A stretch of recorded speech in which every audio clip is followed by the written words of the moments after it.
Hello, I'm Pasi.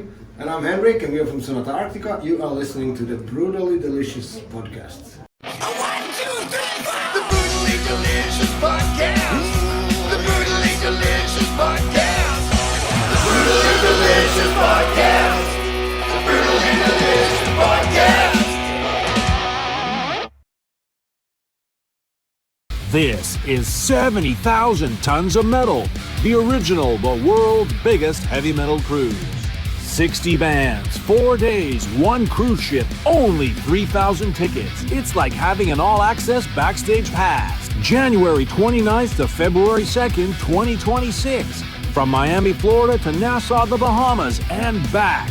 Go to 70,000tons.com and book now.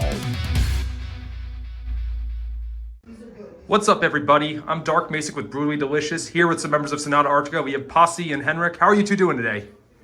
We're really good. We're here. Yeah. We are in New York at Gramercy Theatre. My shirt is not visible, but I got this Sonata shirt 15 years ago when you were also playing with Power Glove. Do you remember that tour? Okay, I wasn't there. Oh, you weren't there? Oh, 2010? I wasn't there because I wasn't in the band. Oh, were you there? I was there, Yeah. Yeah, I remember something about that tour, but not so much. 2010, yeah, I was in high school. Yeah. But cool. So, right. glad to see you guys back. This is your first U.S. tour in what, 6 years or something? Yeah, pretty much, yeah. Yeah. So obviously COVID happened, but like, why is it taking you so long to get back?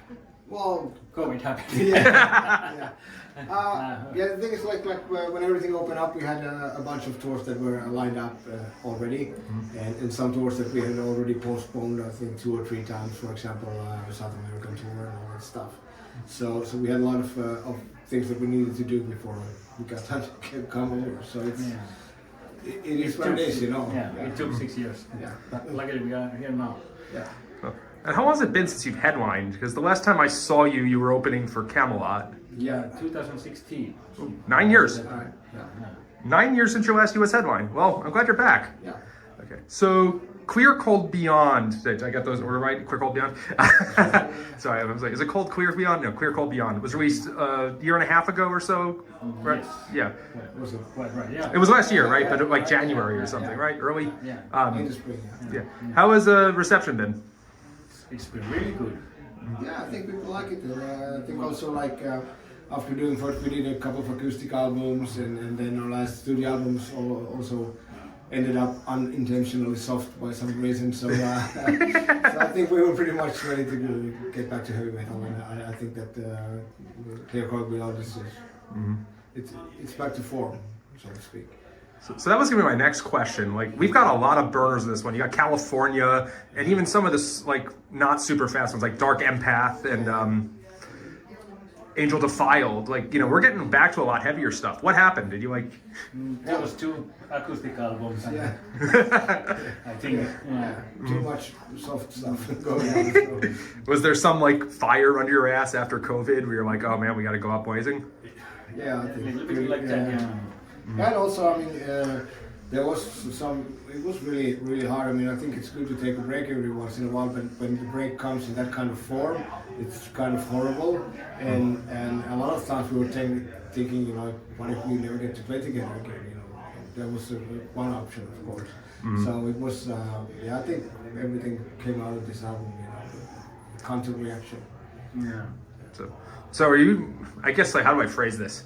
Did you write this album, like perform on it, whatever, assuming like, if this is our last album, I'd be happy with it? I think we approach every album that way. Okay. You know, because of course we try to do it as good as we can, and I think albums are more like snapshots of where we are at any particular time. And of course you try to make it as good as you can, and then a few years down the line, look back at it and go, maybe we should have changed this and that and whatever. You know, so there's always something to improve. Yeah. So I'm trying to think of like, you know, obviously Sonata can kind of be divided into some eras. You know, the first couple were always very fast, you know, basically Ecliptica through like Unia, or Reckoning Night. Unia was a little more emotional, and I think it stayed with that for a while. But you have some inner scattered things like The Wolves Die Young and whatnot. Was this like intentionally like, let's go old school? I think this last one was maybe somewhat intentional, but I think everything has come pretty naturally, because the thing is, Tony writes all the songs, and we have to some extent roll with it. Of course, if he comes up with something that we really don't agree with, then we talk about it. But for the most part, I think every evolution or every step has been kind of natural for us. And also, like, of course, when if you listen to an album, and then it's going to be usually like 2 years before the next one comes out, and what happens in our life is something that maybe nobody knows about during that time. That's going to reflect on the next album. So it might be surprising if you listen to an album and you pick the next one up and you're like, what the hell happened? What years happened, So last year, I think, was 25 years of Ecliptica, right? Yeah, 99. Yeah. So, and you did the 15th anniversary album. Yeah. Like, are there any plans for a 25th something or other? No. It's I think once you've done it. Oh no, I'm so sorry. We're in the middle of It happens. Can I come in? We're doing an interview here. You can just do it fast. What's going on? Sorry. Can I come in? Road hazards. I need you guys to sign these last 3 for the 3 that didn't show up. We'll edit this. Don't worry. I'm so sorry. It's okay. We'll edit it. Or not. I don't know. Okay. We did. I think that because we did it already once, that we did a 15th anniversary tour and played the whole album through. So it's like there's nothing in it for us anymore to do it again. Yeah. We still play some of the songs, of course. Right. And I don't think we're gonna do that again. But next year we're gonna celebrate 30 years, and it's gonna be a 30th anniversary tour. So we're gonna do it that way. Well, that was my next question. Was any 30th anniversary of the band is coming up. Yeah. So, on the note of Ecliptica, so like you guys had some really ahead of its time lyrical concepts. Like Blank File was about Y2K, right? Or was that Web Allergy? I'm sorry, I get these two confused. But 25 years on, we're in the age of artificial intelligence and deep fakes. Do you ever consider wow, what the hell, even just in your career as a band, what has changed in the world? Of course, I mean, because the thing is, when the band started out, I just joined in 2002, so I missed the first 3 years as well. But then, even the first tours, I remember, we had phones, but it was really expensive to call and all that.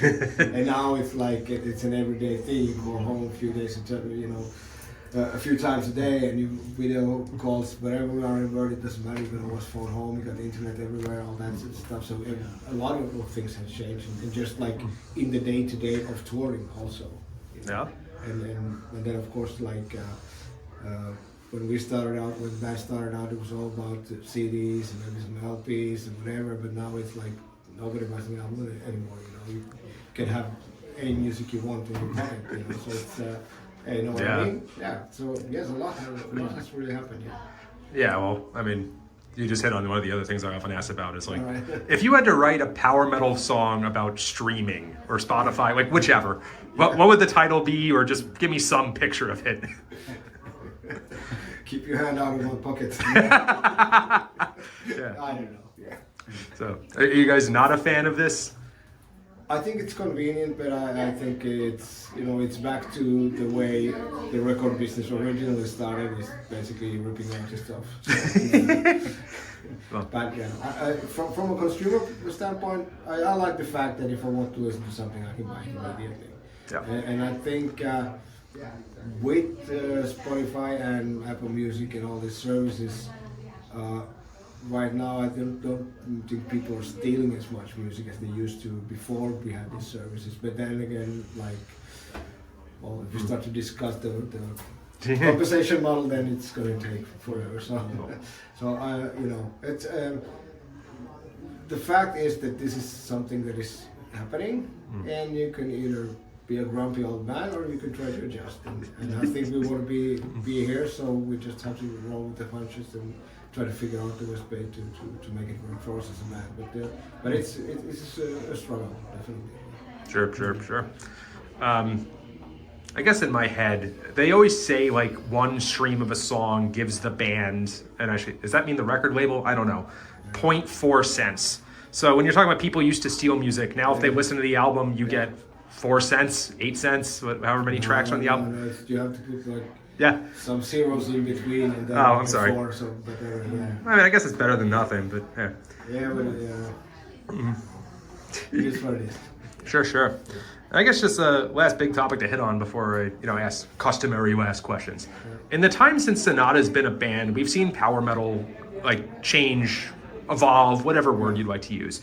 Originally I thought of it as like you guys and Stradivarius, Halloween, Rhapsody, and there is kind of a common thread. Do I want to let him through? Is there another one? No, we're doing an interview. Sorry. It's like old school, like a lot of double bass drumming, like faster pace, some keyboards. Yeah. Nowadays we have stuff like Winrose. I don't know if you know them. Sabaton. I call them bouncy bands. Because you jump to them. Do you feel like to me it's kind of funny that they're both called power metal, but somehow it seems like the fans get along. Like, did you ever think it would turn into this? And I love them, but Yeah. I don't think honestly I've ever thought about it, because somehow it doesn't. It feels like it doesn't really concern me. I think the only reason you have to put label on music is so you can explain to somebody who hasn't heard it what it's like, and so label everything whatever you want. It doesn't really matter. But we know the guys from Sabaton. They're friends of ours, and they're really good guys, and they're doing a great job, and they're becoming really huge. So if that's power metal, then that's power metal. I don't think you have to sing like really high to be called power metal or something like that. So it's metal and there's power in it. So it is kind of funny to think I can maybe like one or two. I can't imagine Sonata writing an album about war, and that's what Sabaton's entire career is about. But I don't think we're gonna write a concept album or about war anytime soon. But you never know. Sure. So, sorry, obligatory last question. So you brought up next year a 30th anniversary tour. Yeah. Will you be back in the States for that? Probably not. What? Oh, you're gonna make me go to Europe for this? Yes. Welcome. We're doing Latin America and Europe and some festivals and stuff like that. But the thing is, we are going to work on the new album at the same time. So it's not going to be a full-on world tour. We do some places and then stay in the studio. So there is a new album. That's question number 2 at the end. 2027 if everything goes well. Yeah. Really? Okay. So roughly once every 2.5, 3 years. Yeah. We try to do that. Yeah. Very, very nice. Dudes, thank you so much for your time. Appreciate it. Kill it out there. Thank you.